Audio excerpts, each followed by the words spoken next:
The front door slammed open without warning.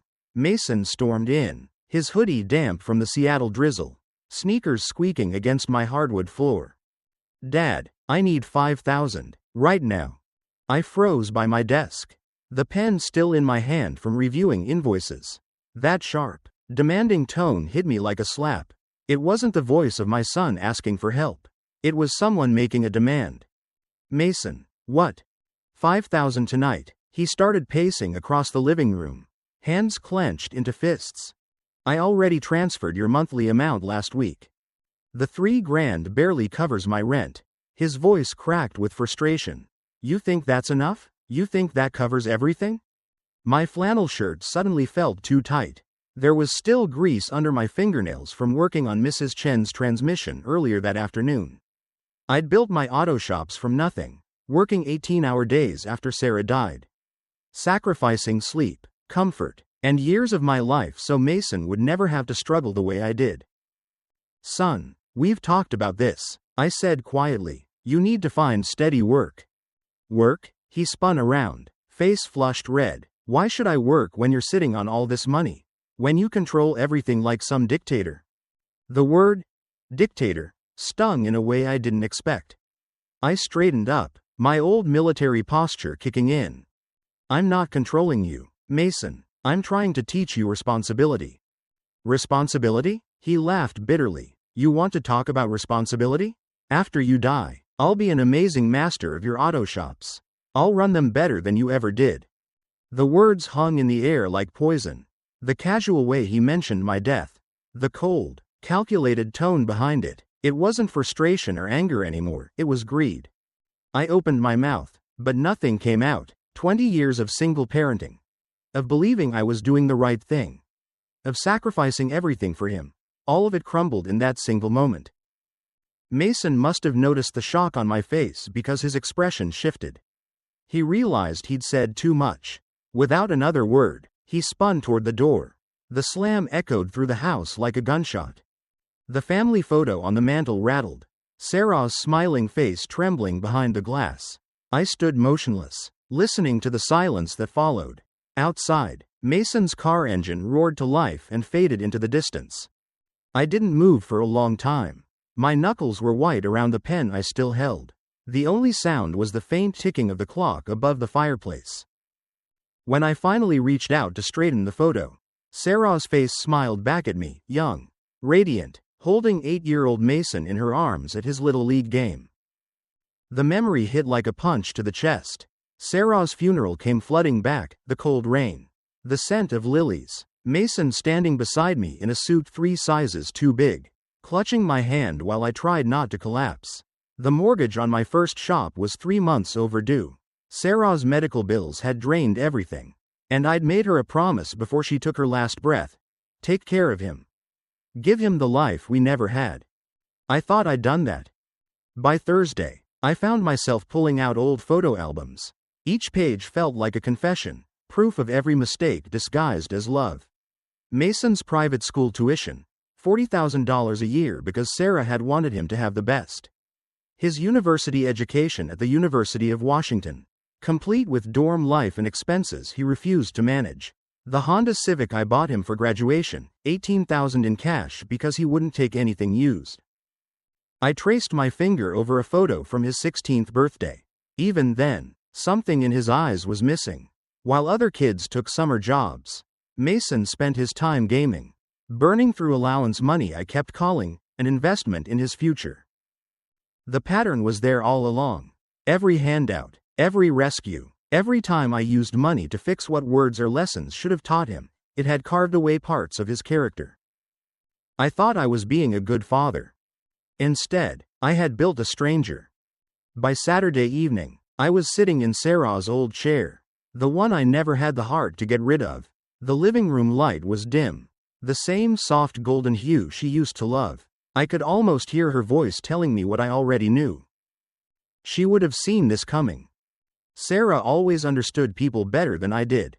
She would have pushed Mason toward independence, forced him to earn every dollar, every lesson. "I failed you," I whispered to the empty room. The sound of my own voice startled me. The realization settled into my bones like winter cold. I'd spent 2 decades trying to buy my son's love to fill the hole Sarah's death left in both of us. Every dollar I gave him was really a way to quiet my own guilt, a way to pretend I was doing right by her memory. But guilt doesn't raise a man. It only feeds weakness. Sunday morning, I put the photo albums away and sat at my desk. My hands trembled slightly as I reached for a blank page. The discipline I'd learned in the Navy steadied my breathing. I had to think clearly, plan for possibilities I'd never wanted to imagine. The pen hovered over the paper. My heart thudded as I wrote words I never thought I'd need to write. Last will and testament of William Harper. 1 ring, 2 rings. My phone vibrated against the desk. Mason's name flashed across the screen. I stared at it, unsure if I should answer. Then I did. Hello, son. Dad, hey, how are you doing? His voice sounded too cheerful, too rehearsed, like a salesman trying to sound friendly. I'm fine, I said cautiously. This is unexpected after what happened last week. Yeah, about that, I was way out of line. And I want to make it right. There was a pause. His tone was smoother than usual, every word carefully chosen. Actually, I have a proposal, he continued, something that could fix everything between us. I waited. Silence has power. It makes liars uncomfortable. Let's go camping together, he said finally, in Alaska, Denali National Park, just you and me, like when I was a kid. The suggestion hit me like whiplash. Mason hadn't shown interest in the outdoors since high school. This is sudden, I said. I know, he replied quickly, but my buddies canceled last minute. And I've got these tickets that'll go to waste. Flights, permits, gear, everything's paid for. It all expires tomorrow if we don't use it. The urgency in his voice felt off, like he didn't want me to think too much. Mason, when have you ever organized a camping trip? Come on, Dad, remember when you taught me to read animal tracks? Start a fire with wet wood? You always said the wilderness shows a man's true character. The reference to our past twisted something deep inside me. For a moment, I wanted to believe it, to believe he was reaching for something real again. But beneath the hope was a whisper. A warning. Still, after all we'd been through, part of me couldn't let go of the dream that maybe, just maybe, he was trying to find his way back. All right, I said quietly, let's do it. Really? That's great. You'll see, Dad, this is going to be amazing. The line clicked off, leaving me staring at the phone, listening to the echo of my own hesitation. Outside, Seattle's drizzle tapped softly against the window. I looked at the papers on my desk, my unfinished will, and the pen in my hand. Hope and fear lay side by side. Both felt like betrayal. 3 days later, I folded the legal documents carefully and slipped them into the inner pocket of my travel bag. The papers felt heavier than they should have, weighted with possibilities I didn't want to consider. When I reached Seattle-Tacoma Airport, the terminal smelled of coffee and jet fuel. Mason was already waiting at gate C-12, bouncing on his heels like an excited kid. He spotted me and waved. His grin stretched too wide, too forced. Dad, perfect timing. They just called for boarding. You seem excited, I said, studying his face. There was a slight twitch in his left eye, a tell I'd seen before during his teenage lies. Why wouldn't I be? Father-son adventure in the last frontier. He threw his backpack over his shoulder with visible effort.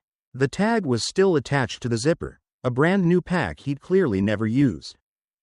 When's the last time we did something like this? He asked as we joined the boarding line. Not since you were 13, I said, back when your mom still packed the marshmallows. He laughed, but it didn't reach his eyes. During the flight to Anchorage, he talked nonstop about wilderness photography, detoxing from city life, fresh air, but I noticed he kept checking his phone, scrolling through messages when he thought I wasn't looking. You really know all this survival stuff?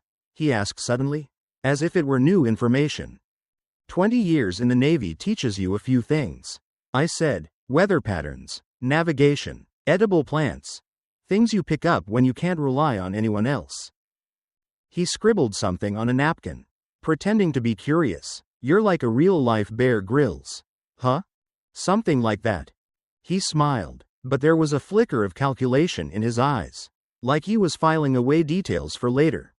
Our layover stretched longer than expected. Mason excused himself 3 times, each time disappearing for 20 minutes. Bathroom, he'd say, but when I glanced through the terminal windows, I spotted him outside once, pacing near a payphone, speaking in a low, urgent tone. By the time we boarded our connecting flight, the gray afternoon sky over Seattle had given way to streaks of fading gold. Mason pressed his face to the airplane window as the engines roared. But the reflection staring back at him looked tense, hollow. Anchorage greeted us with crisp air that cut straight through my jacket.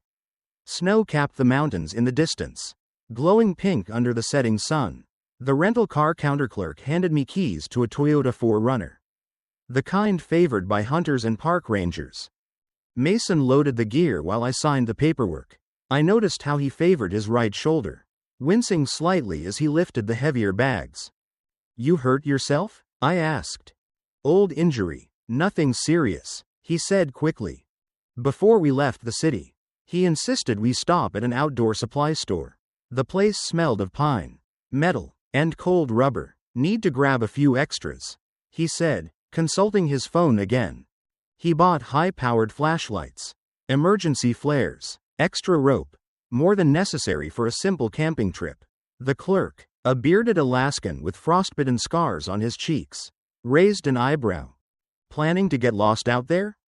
"Just want to be prepared," Mason replied too quickly. "Prepared," I repeated under my breath as we left the store. The drive north was beautiful in that raw, indifferent Alaskan way. Highway 3 stretched ahead like a silver ribbon through endless forest. Mountains rose like jagged teeth on both sides. Road signs warned about moose crossings and icy bridges. "Beautiful country," I said, breaking the silence. "Yeah," Mason muttered, "really isolated." He said it like that was the best part. We stopped for gas in a tiny station just as dusk began to fall. While I filled the tank, Mason wandered toward the convenience store. Through the window, I watched him again, hunched shoulders, phone pressed to his ear, voice low and sharp. When he came back, I asked casually, "Everything all right?" "Yeah, just checking weather conditions for tomorrow," he said, avoiding my eyes. "Storm system moving in, but should clear by morning." The lie was smooth, effortless. I'd checked the forecast before we left, clear skies for 3 days straight. As we pulled back onto the highway, unease crawled under my skin. It was the same feeling I'd get before a mission in unknown territory, the silence that felt too quiet, too measured. Something was wrong, I just couldn't see it yet. 40 miles later, the headlights caught the wooden sign for Denali National Park. The entrance looked like the edge of another world. Snow-dusted pines stood guard on both sides. Beyond them lay nothing but wilderness and silence. We checked into Denali Lodge Motel, a rustic place with rooms named after animals, Grizzly Den, Caribou Creek. The front desk clerk was a young woman with windburned cheeks and hands rough from years of cold. "First time in Alaska?" she asked with a friendly smile. "For him, yeah," I said, nodding toward Mason. "I've been here before, military exercises." "What trails are you planning to hike?" Before I could answer, Mason stepped forward. "Talanica River route. We want the full wilderness experience." The clerk's smile faded. "That's advanced terrain. Very remote. Most people start with the guided trails near the visitor center." "We're experienced campers," Mason said quickly. I stayed quiet. The truth was, Mason's idea of roughing it was a motel without Wi-Fi. She handed us a brochure and suggested we speak to a ranger before heading out. That's how we met Ranger Jennifer Walsh, a no-nonsense woman who looked like she'd been carved out of mountain granite. Her office smelled of coffee and pine, walls lined with topographical maps and photos of grizzlies. "Let's be clear about what you're planning," she said, spreading a detailed map across the table. "Talanica River route is 30 miles from the nearest ranger station. No cell coverage, no backup, no mercy if you're not prepared." She pointed at red circles marked recent grizzly activity. "Here, here, and here. 2 cubs spotted last week. Means a protective mother nearby." Mason leaned forward, too eager. What about emergency evacuation? Helicopter rescue. Weather permitting, could take a day or more. She said, we've had fatalities from people underestimating that route. Her eyes narrowed. What's your wilderness experience? I answered honestly about my military background. Mason mumbled something vague about camping with friends. Ranger Walsh didn't hide her skepticism. Sir, with respect, this route isn't appropriate for beginners. There are safer, guided options. We'll be fine, Mason cut in. My father's practically a survival expert. That seemed to reassure her slightly.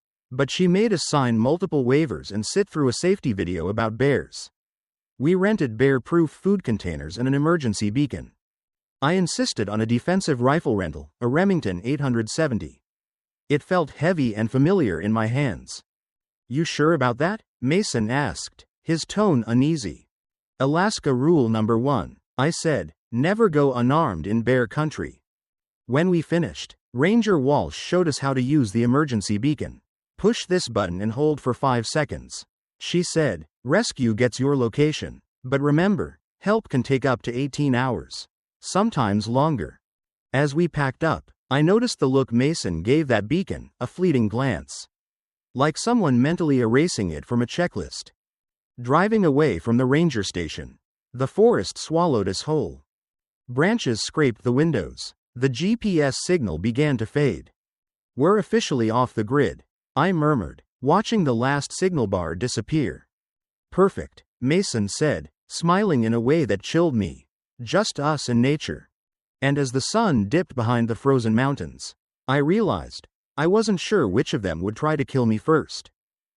The road narrowed the deeper we drove into Denali, until the forest began to close in around us. Tall spruce trees leaned toward the forerunner as if whispering warnings only I could hear.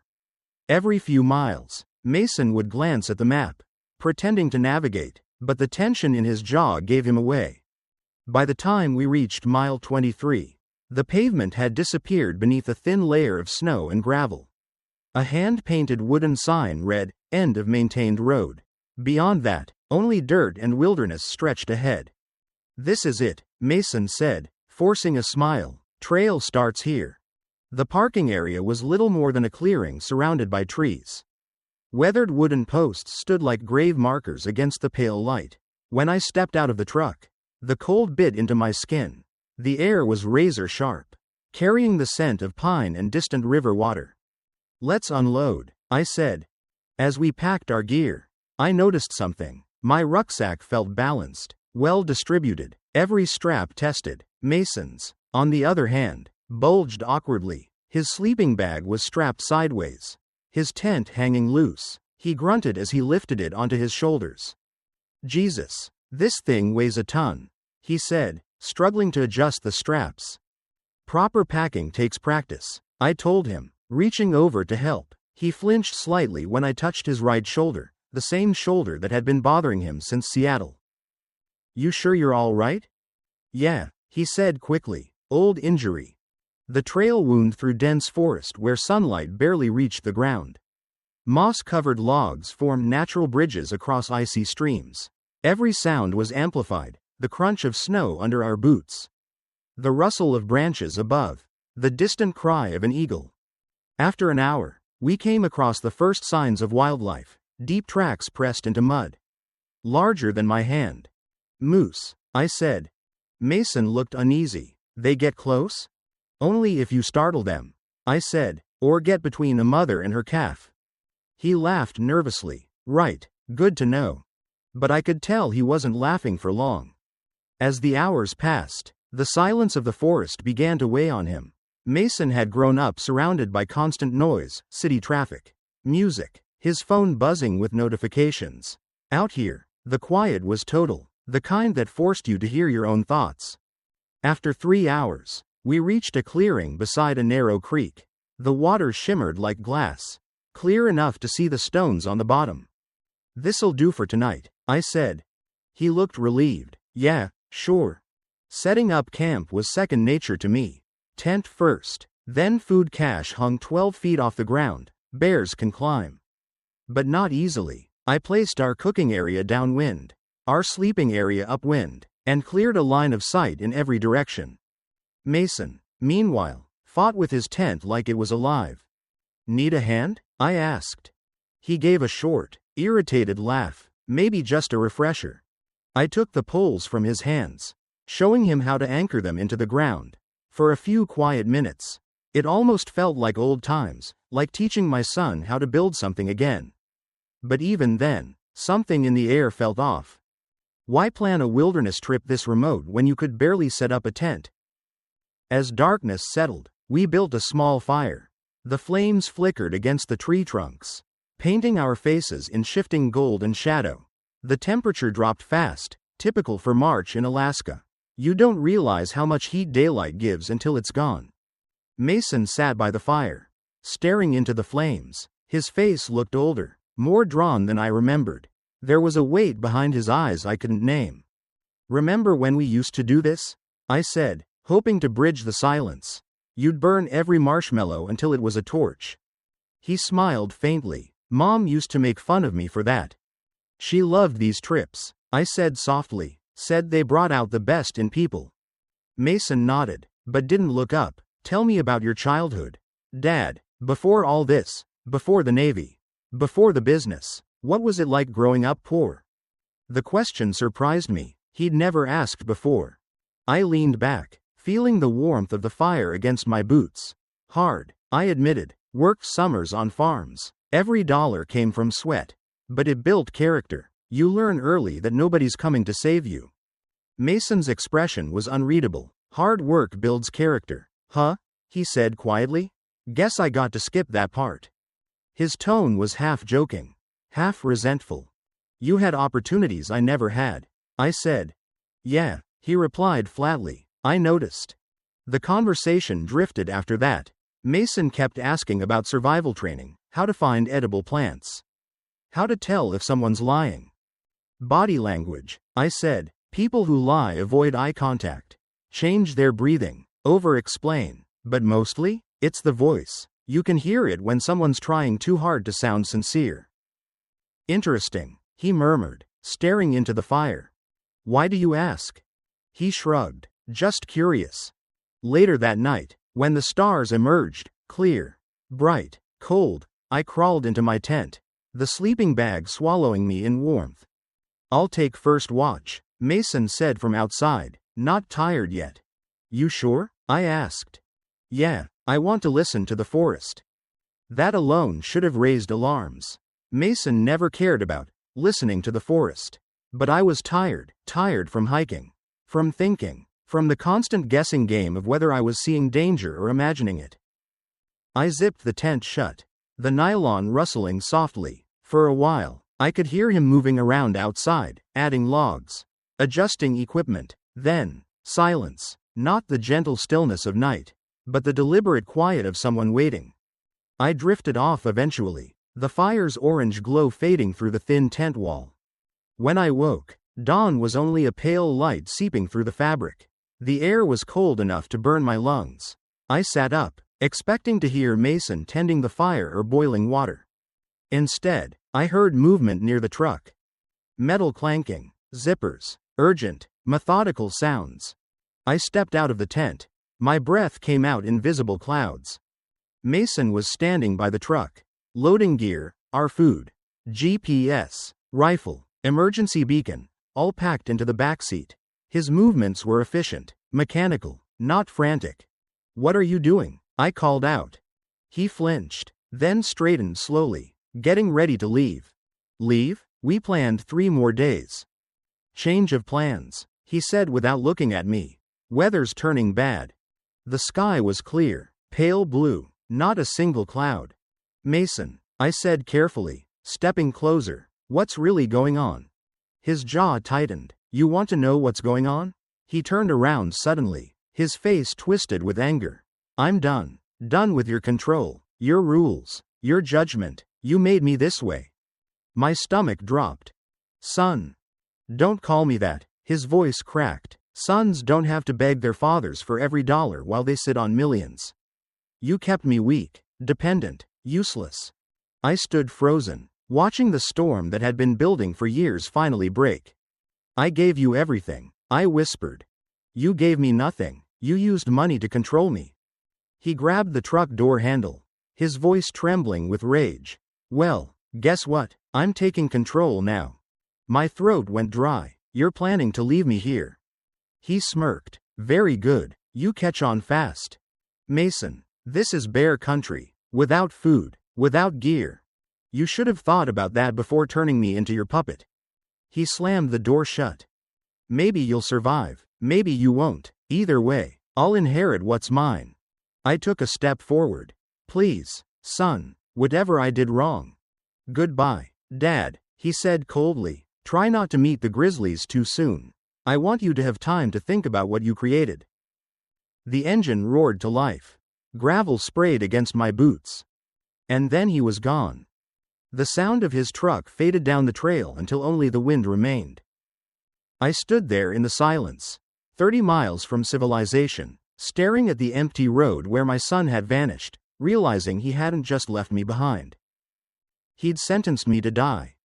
The truck's taillights disappeared around a bend and the forest breathed again. Indifferent and enormous. For a long minute I just stood there, hands numb from the cold. Heart thudding like a trapped animal, while the reality settled in. My son had driven away into the thinning light, leaving me without food, without our packs, without the beacon and the GPS. He'd taken everything that would make survival likely and left me with the clothing on my back and the memory of his smile. Panic came first, sharp and hot, then the old, hard training I'd crawled through in the Navy came forward like muscle memory. You don't give panic room to grow. You name the problem and you act. Assessment, shelter, water, signaling, navigation, in that order. I patted my pockets, wallet, keys, folding knife. My phone had one bar that meant nothing, its battery was already low. No food, no water purification tablets, no extra layers. The creek's water looked beautiful and clear. But beautiful doesn't matter in survival, bacteria and parasites do. I had to move, and moving meant choices that could either save me or bury me deeper in the Alaskan quiet. I moved west, following the faint tire tracks Mason's truck had left, thinking the road might lead back toward a ranger station. The forest swallowed the trail and the tracks forked into animal paths. I marked my passage, broke branches, left cairns of rock where I could, little breadcrumbs for any rescuers who might come. The first hour was slow. My legs knew different speeds than they had at 30. But anger burned new fuel. Anger keeps you moving.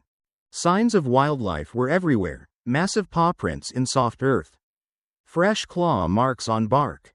Bear scat lay like a grim punctuation on the trail. The ranger's warning came back to me, 2 cubs recently spotted. That meant a very protective mother grizzly might be in the area. I made noise as I walked, voice low, boots crunching on snow and broken twigs. Surprise encounters are dangerous. Most bears will avoid you if they know you're coming. Hours passed and the sun slipped like an ember toward the ridge. My throat burned with thirst. I'd learned to ration the little water I had from the morning. But it wasn't enough. I followed game trails toward the sound of running water. The practical part of me remembering patterns, wildlife goes to water. And water means people sometimes go there too. The creek I reached was shallow and swift. I cupped my hands and drank, aware of the risk but needing the relief. Later I'd hope I hadn't paid for it. That night the cold was a living thing. I dug into a hollow beside a fallen spruce and made a lean-to out of branches, packing it tight with moss and pine boughs. I sheltered under what little insulation I could create, huddling and thinking about every time I'd used money to fix a problem that needed a lesson. Every handout had been a missed lesson. Every missed lesson had taught him dependence. Sleep came in jagged bites.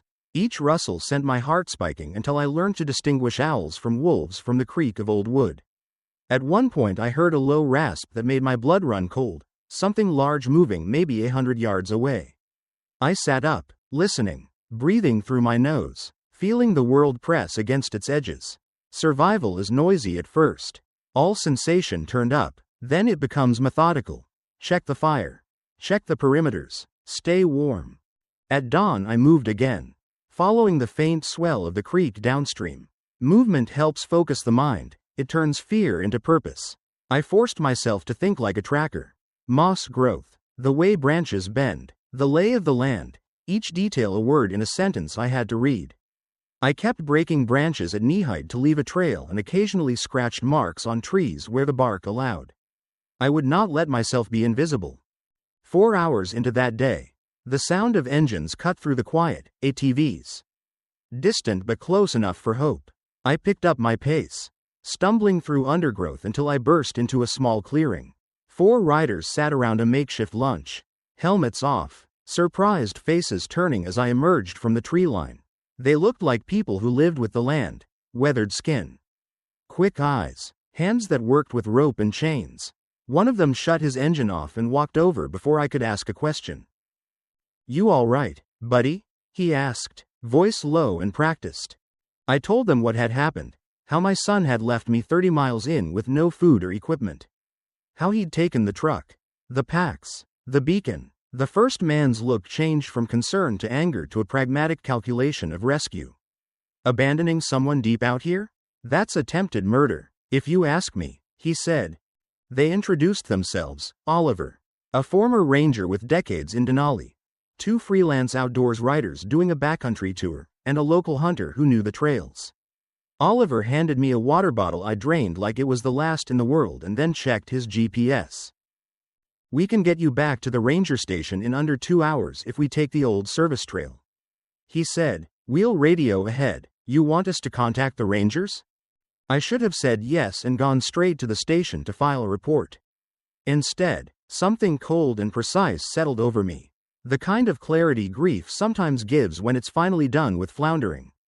Mason had planned this. He'd done it with a calculation that assumed the wild would be his weapon. But he'd also underestimated one thing: the community out here. People who know the land help each other. He'd underestimated my ability to outthink him. "No," I said slowly. "Not yet. I need a little time to think." Oliver's eyebrows rose. "You sure?" "I want him to come back to a scene he expects to find empty."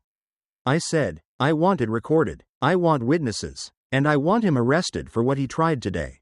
I want him to say what he said and have it captured on tape." Silence followed. One of the riders reached for a small digital camera in his pack like an afterthought. The hunter gave me a long, measuring look and then nodded. "All right," Oliver said finally. "We'll get you out, keep you warm, and be ready. But if he doesn't show, we call the rangers. No heroics." We rode the service trail back to the main road with a speed that blurred the trees into green and gray. The town that greeted us at the ranger station felt surreal, too clean, too safe. People moved with practical, purposeful steps. The clerk at Denali Lodge took the story as if she'd heard worse and then some. The forms were already in the system. It still didn't change the fact that my son had tried to turn the wilderness into a grave. Back at the motel that night, I sat with Oliver in a room close to the connecting door. He set up a camera in the adjoining room with the kind of professional care that said he'd been in these situations before and had a sense of what mattered. I pulled the legal papers from my jacket, the will I'd half-joked was a product of anger, and laid them flat on the desk where they'd be visible. I called my attorney in Seattle and gave instructions. File a new will. Make the changes permanent. Everything I'd once planned to leave to Mason would go elsewhere. Charities for veterans. Wildlife conservation. A scholarship in Sarah's name. It felt almost surgical, a reversal of what he'd tried to do. Mason had tried to make death into profit. I was going to make life into purpose. I told Oliver my plan. Don't call the police yet. Let Mason walk into what he expects. Let him confess, in his arrogance, to a camera and to a witness who would swear to his words. Then, when the evidence was clean and the law in place, we'd move. Oliver's jaw set. This is risky, but it's smart. Let's make sure everything is bulletproof. Outside, the motel's neon sign hummed like a tired heart. I lay awake, unable to sleep, thinking about the son who had become a stranger, thinking of the years I'd tried to buy his love. For the first time since Sarah's death, I understood that some payments aren't meant to be made in cash. When Mason finally returned that night, tires crunching, keys rattling, the face of a man expecting an empty room, he stepped straight into the trap he had set for me. Only this time, I was waiting. The motel clock read 8:47 p.m. when the crunch of tires echoed through the parking lot. I looked out through the slit in the curtain. Headlights swept across the wet asphalt. It was the truck. He'd made it back. Oliver gave a short nod from the adjoining room. His camera light dim but ready. Every piece of equipment was positioned exactly as we'd planned, audio recorder hidden under the table.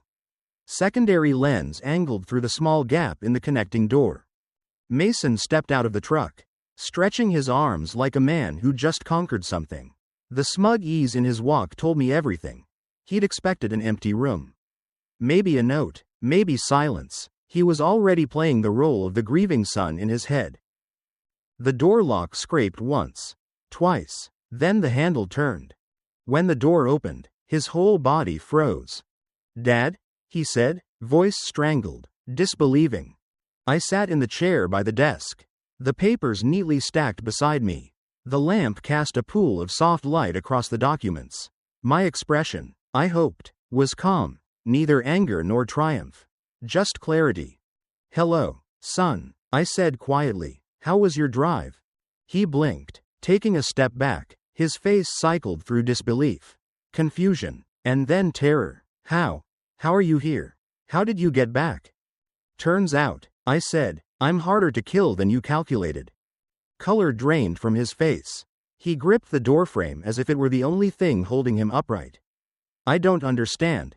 "I think you do," I interrupted. 30 miles from nowhere, no food, no equipment, no beacon. That was the plan, wasn't it? You'd go home, file a report, play the grieving son who lost his father to a bear attack.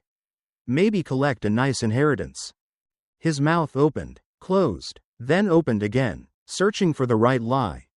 "Dad, wait, don't bother," I said. "You were very thorough. You picked the most remote trail.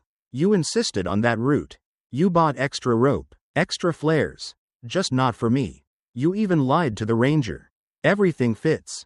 Mason took a slow step into the room, his eyes darting to the papers on the desk.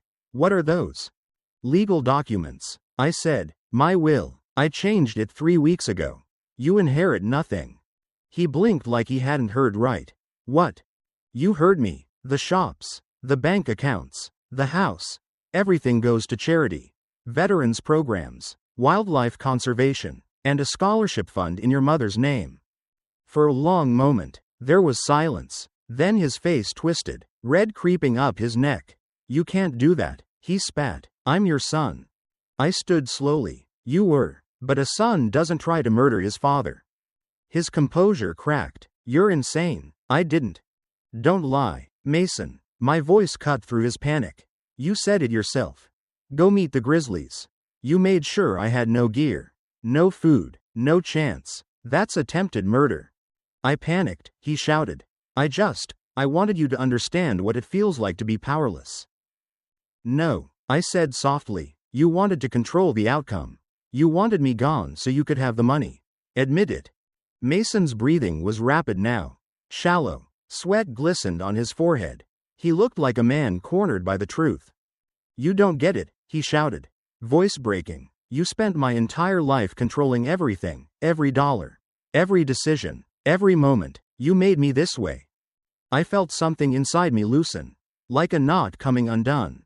"Maybe I did," I said. "Maybe I enabled you. I thought I was protecting you. But all I did was make you weak. That's on me. But the choice to try and kill me? That's on you."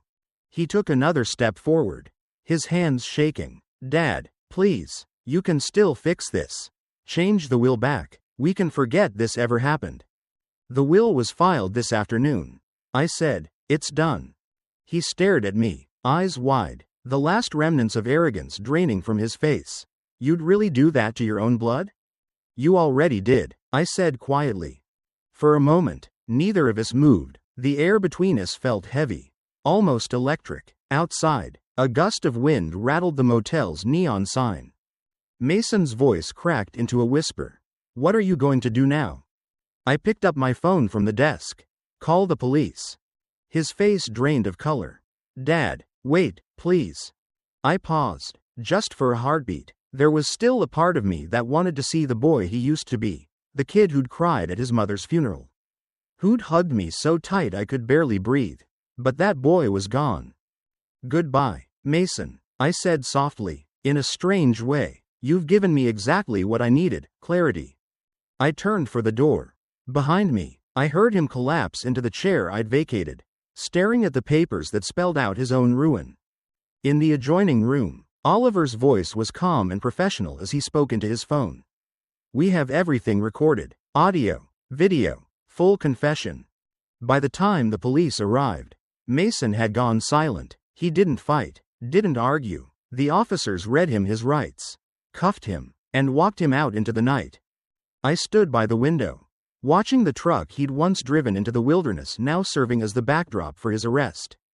The irony wasn't lost on me. The next morning, I sat in the Anchorage Police Department's interview room under buzzing fluorescent lights. Detective Sarah Martinez reviewed the evidence spread across the table, Oliver's recordings. My written statement, Mason's own words. Mr. Harper, she said, glancing up, I've been working wilderness crimes for 8 years. This is one of the clearest cases of premeditated abandonment I've ever seen. You're lucky to be alive. Luck, I said, had very little to do with it. She nodded. Your son's facing attempted murder in the first degree, reckless endangerment, and conspiracy to commit fraud. Alaska doesn't treat wilderness abandonment lightly. It's a death sentence with extra steps. Through the one-way glass, I saw Mason sitting in handcuffs, being processed. Overnight in holding had stripped him of his bravado. No charm, no confidence. Just a 28-year-old man who'd gambled everything and lost. Oliver sat beside me, quiet but steady. You want to press all charges? Yes, I said, every one of them. He gave a slow nod. He's not walking away from this. You did the right thing.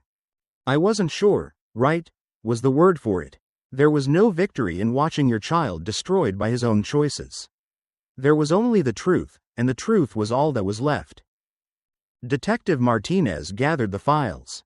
We'll need you to testify when the trial begins. Are you planning to return to Seattle? Tomorrow, I said. I need to finalize some estate paperwork first. She gave a knowing smile. Making sure the new will is secure? Among other things, I said. Outside, the morning air was bright and brittle. The city was small but alive. People moving with that quiet practicality Alaskans seem born with. Oliver offered me a ride back to the motel. What happens now? He asked. I go home, I said. Start over. Figure out what kind of man I want to be in whatever years I've got left. He nodded, thoughtful. You planning to visit him? During the trial? I looked toward the mountains, tall, white, indifferent. No, the man I raised died in those woods. What's left isn't my son anymore. We reached his truck. He pulled out a small business card and handed it to me. If you ever want to come back to Alaska, he said, for the right reasons, fishing, camping, not revenge, call me. First trip's on me. I almost smiled. Why would you do that? Because you survived something that should have killed you, Oliver said simply, and instead of letting it make you bitter, you're using it to help others. That's worth something. I watched him drive away, the truck shrinking down the highway until it disappeared into the pale horizon. Then I took out my phone and called my lawyer. There were foundations to build, scholarships to fund, and a lifetime of enabling to undo. Mason had brought me to Alaska to die for money. Instead, I'd learned how to live for purpose. 3 days later, I was back in Seattle. The air felt different, heavier, quieter. The same streets I'd driven for years now seemed washed of their color. Like someone had drained the life out of them. But maybe it wasn't the city that had changed. Maybe it was me. My house was just as I'd left it. The framed family photo still sat on the mantel. Sarah's smile forever frozen beside an 8-year-old Mason. Both laughing at something I couldn't remember anymore. The sight hit me harder than I expected. I wasn't sure whether to put the frame away or let it stay as a reminder. I sat at my desk. The same one Mason had stood in front of the night he demanded money. The faint scratches on its surface told the story of years of work, sleepless nights, oil-stained ledgers, and sacrifices no one had asked for but I'd made anyway. My attorney had sent over the final documents that morning. The new will was official, stamped and sealed. Mason's name had been erased from every page. My assets, 3 auto shops, 2 houses, a portfolio of investments, were now divided between 3 causes: a veterans rehabilitation center, a wildlife rescue fund in Alaska, and a scholarship foundation in Sarah's name. It should have felt like closure. Instead, it felt like mourning. Not for Mason. The man he'd become was already lost to me, but for the years I'd spent believing that money could fill the void left by love. That generosity could replace guidance. That guilt could somehow be the same as parenting. I leaned back in my chair and exhaled. The sound of rain began to tap softly against the window. Seattle rain, the kind that never quite stops, never quite starts, seemed fitting. That evening, Oliver called. His voice carried the same steady tone it always did, like a man who'd seen too many storms to be impressed by another. "How's home?" he asked. "Quiet," I said, "almost too quiet." "You did what you had to," he said. "Most people wouldn't have made it out of those woods. Fewer still would have had the restraint to handle it the way you did." I let out a small laugh. Restraint, huh? I don't know if that's what it was. Maybe it was just exhaustion. "Doesn't matter what you call it," he said, "it's still strength." We spoke for a few more minutes, about Alaska, about how his friends had given their statements to the district attorney.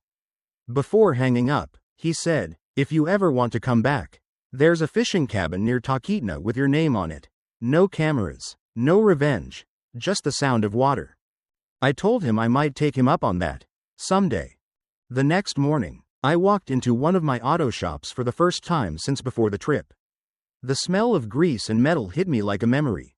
My employees looked up from their work, surprised to see me. Some of them had heard rumors about an incident in Alaska, about the son I used to talk about with pride. No one asked for details. I gathered them in the break room and made it simple. The shops are going under new management. Profits will now go into a scholarship fund in my wife's name. I'll still be around, but things are changing. They nodded, silent but understanding. Most of them had known Sarah back when she'd bring Mason by with a lunchbox and a grin. One of the older mechanics clapped me on the shoulder as he left. "You're doing the right thing, boss," he said. "Sometimes, giving it away is the best way to take it back." That night, I sat on the porch with a cup of coffee that had long gone cold. I found myself staring at the stars, the same way I had in the Alaskan wilderness, except this time I wasn't waiting for death. I was listening for peace. When the mail arrived the next day, there was one envelope that made my stomach turn. The return address read Anchorage Correctional Facility. I almost didn't open it, but curiosity, or maybe something softer, made me tear it carefully along the edge. 5 pages. Mason's handwriting, messy, uneven, but familiar. He started with an apology, or at least what passed for one. I don't know what I was thinking. I wasn't myself. I was angry, lost, stupid. If I could take it back, I would. Then the manipulation bled through the ink. "Prison isn't what you think. Dad, I'm surrounded by people who don't belong here. I'm not like them. If you could just talk to your lawyer. Maybe there's a chance at leniency. I've learned my lesson, I swear." Every line felt like a performance. There were no questions about my safety. No mention of remorse for the fear he'd caused. Only concern for what he'd lost. At the end, he wrote, "Please, don't let this be the end. I'm still your son." I stared at that line for a long time. Then I fed the letter into the shredder. The paper disappeared piece by piece, the blades humming like a quiet final judgment. Some relationships die long before they end. Later that week, I met with my attorney to finalize the paperwork for the Sarah Harper Foundation. We decided the first scholarship would go to a single-parent student at the University of Washington, a nod to where Mason had studied, and a small act of reclaiming something that had once been tainted by pride. When the signing was done, my lawyer asked, "Do you want to include a statement for the press release? Something about your motivation?" I thought for a moment, then said, "Write this. When we stop trying to control the people we love, we finally give them the freedom to change, or the freedom to leave. That's reason enough." He nodded. "That's powerful." Walking out of the building, I realized the city no longer felt heavy. It was just another day. Gray and damp, but I could breathe again. For the first time in years. I wasn't carrying anyone else's expectations. I wasn't trying to fix anything. I wasn't trying to be the hero or the provider. I was just alive. At home, I placed Sarah's photo back on the mantel. I didn't straighten it this time. The frame leaned slightly to one side. Imperfect but real, like the life that was left to me. The rain began again outside. Steady, relentless, washing over everything. And in that soft, endless sound, I finally heard it, the thing I hadn't heard since the day my son drove me into the wilderness. Silence. Not the silence of fear. Not the silence of grief. The silence of peace. After the trial was scheduled and the courthouse dust began to settle, my life rearranged itself like a room after a storm.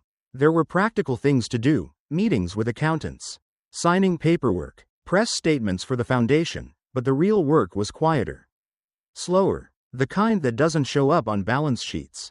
It was the daily business of learning what to do with time that no longer belonged to fixing someone else. People expected anger from me. They expected gloating, a loud declaration of triumph. Instead, I found myself doing small, steady things. I visited the auto shop on Tuesday mornings and sat with the guys over coffee while they talked torque ratios and who'd brought donuts. I started a weekly scholarship committee meeting in the afternoons, veterans, community college counselors, and a couple of teachers from the University of Washington. We argued about eligibility and GPA cutoffs in the way that people argue about something they actually care to get right. And I liked that. It felt useful, honest. The Sarah Harper Foundation opened with a modest press release. We named our flagship scholarship after her, the Sarah Harper Single Parent Scholarship, and dedicated a chunk of funds to a veterans reintegration grant. I wanted the money to seed something practical, vocational training, therapy programs, a modest fund for rent and daycare so a single parent could finish that semester without choosing between a test and a shift at work. In places where I'd once spent to avoid conflict, now the spending had a different shape. It was investment, not avoidance. People asked whether I felt vindicated. The answer was complicated. Watching Mason led away in handcuffs had been hollow. Justice wasn't a party, it was paperwork and testimony, a judge's gavel, and a hearing room where someone read aloud what we all already knew. I told reporters what I'd told Detective Martinez. I wanted to hold him accountable. Not to humiliate him, but so that the consequences of his choices would be real and consistent with living in a law-abiding world. We made a public statement about resource stewardship, about how wealth should create opportunity, not dependency. That felt important and true. Still, the ache remained. People in town were kinder than I expected. Old customers dropped by just to ask how I was doing. One woman I used to give discounts to when she was short on rent brought me a lemon pie and left it on the counter with a post-it. For the man who still remembers how to listen. Those small gestures rewired me more than the legal victories. I'd spent so long assuming money could fix everything that I forgot a handshake, a shared cup of coffee, a listening ear. Those were the currencies people actually traded in. I learned to say no for the first time in 20 years. It felt awkward and strangely liberating. When an old friend asked if I'd cover a loan for his failing business, I listened, then said, "You need to present a plan, not a sob story." He left mad, then later surprised me with a business plan and a repayment schedule. When my sister suggested slipping some money to Mason through a lawyer, I declined. Boundaries, I realized, are an act of care too. They teach responsibility where handouts teach dependence. Every so often I'd drive up to the hill where Sarah and I had sat during our early years, an old place above the water with an unobstructed view of the city. I'd sit for a while and think about the choices that had led me there, not to punish myself but to understand. The pattern was clear. I conflated providing with parenting. I had been so terrified that Mason would suffer what I had suffered, poverty, hunger, the sting of being overlooked, that I'd preemptively bought his comfort. In doing so, I'd deprived him of stakes. Human beings need stakes to grow. They need friction and the chance to fail in safe ways. That was my mistake. Part of my redemption was practical restitution. I began mentoring one young father at the shop, a single dad trying to finish an apprenticeship while juggling 2 kids in night school. We structured a plan. time-blocked shifts, savings goals, parenting check-ins. I told him the truth about how easy it is to buy affection and how much harder it is to earn trust. He listened like someone hearing the manual to a machine they were trying to repair. We built a small fund in his name to cover childcare while he took exams. Watching him steady his life felt like repairing one of the things I'd broken. The foundation held its first awards ceremony in late summer under a tent on a bright, windy day. Perfect Seattle weather, sun tempered by a cool breeze.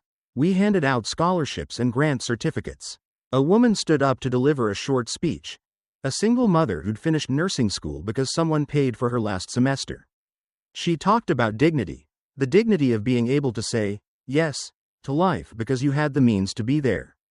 People applauded, but I didn't clap. My hands were full, and my throat felt thick. It was easier to be proud quietly than loud. Pride, I'd learned, is different when it comes after repair. When the trial came, I testified. The courtroom was clinical and efficient. The DA presented the case with the kind of careful clarity that makes juries sit forward. Oliver's video and audio evidence were crisp. Witnesses corroborated the timeline. Mason's defense argued desperation, not premeditation. The pain of a son who believed his father had controlled every part of his life. It was a messy, human thing to hear, an echo of the conversation by the fire where he'd declared his grievances. In the end, the jury convicted him on attempted murder and reckless endangerment with a sentence that would include rehabilitation and mandatory counseling. It wasn't vengeance, it was a combination of deterrence and the legal requirement that consequences follow choices. Months after his conviction, I received a letter from him. It came in thin, cramped handwriting, different from the manipulative epistles he'd sent from the trap he'd once imagined for me. I've been reading about things in here, he wrote. I see a version of myself I don't want to be. There were lines that read like apology and others that read like an inventory of what he'd lost. I didn't reply. I shredded a few drafts and then placed the final one in a folder labeled, when, if. Some things, I thought, can be forgiven only when the one who wronged you shows up as someone new. People asked if I'd ever go back to Alaska. The truth was, I wanted to, eventually, for different reasons. There was a kind of clean, ruthless truth in the wilderness. It didn't pretend. It demanded you show up as you were. I wanted to take Oliver up on his offer. To go back when I was ready. To sit on a riverbank and fish with nothing to prove. For now, my work was here, scholarships to award, veterans to support, an auto shop to run honorably. If there's one thing I want listeners to take from this, it's simple. Providing for someone isn't the same as parenting them. A dollar handed over can soothe for a night. A lesson handed down can change a lifetime. Boundaries are not cruelty. They're the structure in which people learn to stand. And if you're listening and you find yourself trying to fix someone else with money, pause. Ask what you're avoiding. Ask what you're protecting them from. And what you might be protecting them into. The greatest returns come not from bailouts but from the hard, patient business of teaching. Of saying, no, so someone can hear, yes, when it matters. I don't pretend to be a saint.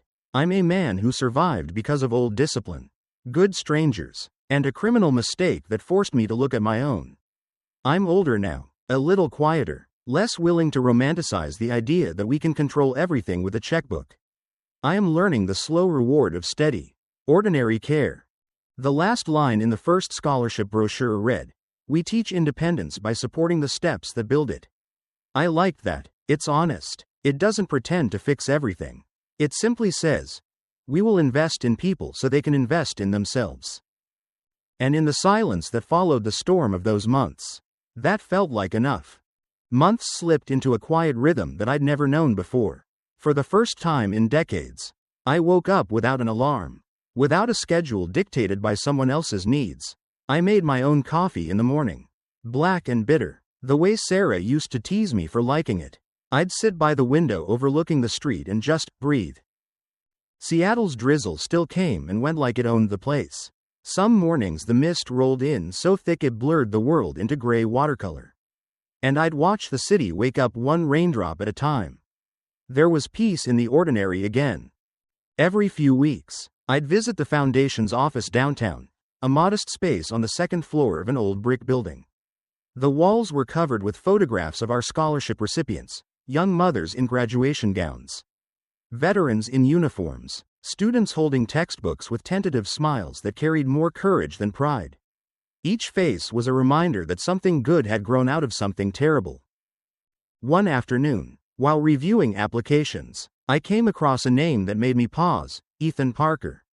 Age 29, applying for the Veterans Scholarship. His essay began with a line that hit me right in the chest. "I've spent most of my life angry at the wrong person." I read it 3 times before realizing I'd been holding my breath. The story was simple. A soldier who blamed his father for everything that went wrong after deployment. Who cut ties, fell apart, and was now trying to rebuild. He ended his essay with, "Sometimes redemption isn't an apology. It's choosing to start over." I approved his scholarship immediately. That night, I went home and sat in Sarah's old chair. I hadn't done that in months. The wood creaked the same way it always had, and I felt her presence there, not as grief anymore, but as calm. I thought about Mason, about the boy he used to be, and the man who had tried to erase me for profit. I'd spent so long replaying the betrayal that I'd forgotten something simpler. Grief isn't just pain. It's proof you cared. Forgiveness, though, that's different. People talk about forgiveness like it's an act of mercy, but I've learned it's an act of release. It's letting go of the story you keep telling yourself about how things should have been. Forgiveness doesn't erase what someone did. It just stops them from owning the rest of your life. So that's what I did. Quietly, without ceremony, I forgave Mason, not the man who left me in the wilderness, but the frightened boy inside him. The one who'd grown up thinking love had a price tag. That version of him, I could let go of. The other one, the one who chose greed and violence, that's for God to deal with. Weeks later, I received another letter from him. This time it was short, just 3 sentences. "Dad, I understand now what you meant about responsibility. I'm not asking for anything. Just wanted you to know I'm still trying to be better. I hope you're okay." I didn't write back. I didn't shred it, either. I folded it carefully and placed it in the drawer next to Sarah's wedding ring. Some endings don't need words. Spring turned to summer, and the foundation continued to grow. Donations came in from people I'd never met, former customers, local businesses, even a few strangers who'd heard my story. The irony wasn't lost on me.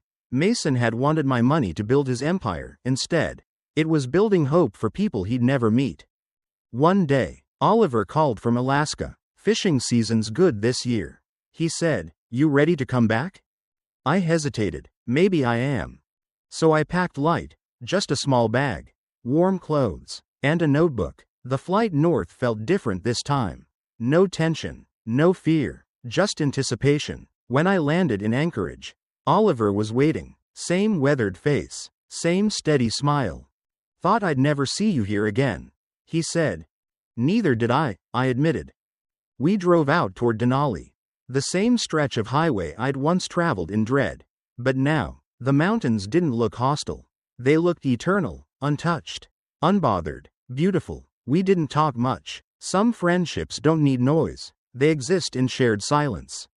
At a small clearing by a riverbank, we set up camp. The water shimmered under the sun, the air crisp with pine and memory. I watched the current move and felt something loosen in me. For the first time since that terrible morning, the forest didn't remind me of betrayal. It reminded me of survival. That night, we sat by the fire. Oliver poured 2 cups of coffee from a blackened pot. The flames danced between us. And for a long time, neither of us spoke. Finally, he said, "You ever think about him? About Mason?"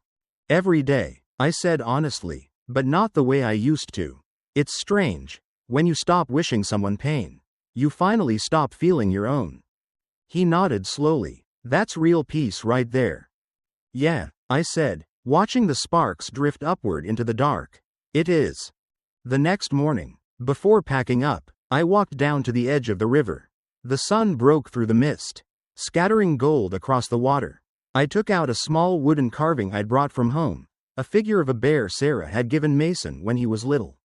I set it gently on the surface of the river and watched it float away, carried downstream until it vanished around the bend. "Goodbye, son," I whispered, "not to forget you, just to stop carrying you like a wound. The wind shifted, warm against my face, and in that moment I felt it.